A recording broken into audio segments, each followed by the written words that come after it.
ഇത് മിഷിഗണിൽ നടന്നൊരു സംഭവമാണ്. ഒരു ചെറിയ പക്ഷി വളരെ സന്തോഷത്തിലായിരുന്നു. ശൈത്യകാലം വരാറായി.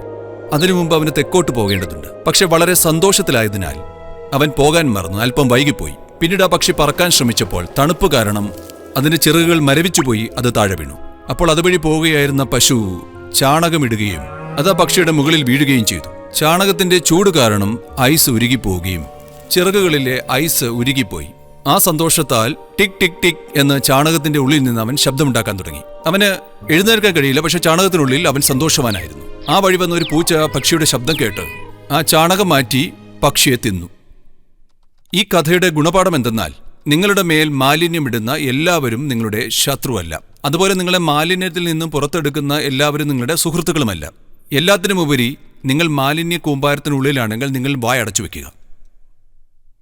ഞാനിത് പറയുന്നതിന് കാരണം, ഇന്ന് നമ്മൾ ഇങ്ങനെയൊരു ലോകമാണ് സൃഷ്ടിക്കുന്നത്. എനിക്കൊരു പ്രശ്നമുണ്ടെങ്കിൽ ഞാനിത് ലോകത്തിലെ എല്ലാവരോടും പറയണം. അവരെല്ലാം 1000 പരിഹാരങ്ങൾ തരും. അല്ല, നിങ്ങൾക്കൊരു പ്രശ്നമുണ്ടെന്ന് തോന്നുകയാണെങ്കിൽ ദയവായി അല്പസമയം നിങ്ങൾക്കായി ചെലവഴിക്കുക. നിങ്ങൾക്ക് വേണ്ടി കുറച്ച് സമയവും ഊർജവും നിക്ഷേപിക്കുക.